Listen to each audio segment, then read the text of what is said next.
Başlap bilýär. Dostlar, ne men şu Ihlat kafede durun. Evet. Dostlar, ne bir ismi diýär men şu Ihlat kafede durun. Ihlat kafe. Televizor mu ağam? Hova. Alıp oturuyor mu? Alıp oturuyor.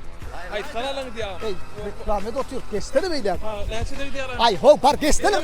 Hova. Ne täze? Dostlar, Ihlat kafe ayrı sınıflar var arada.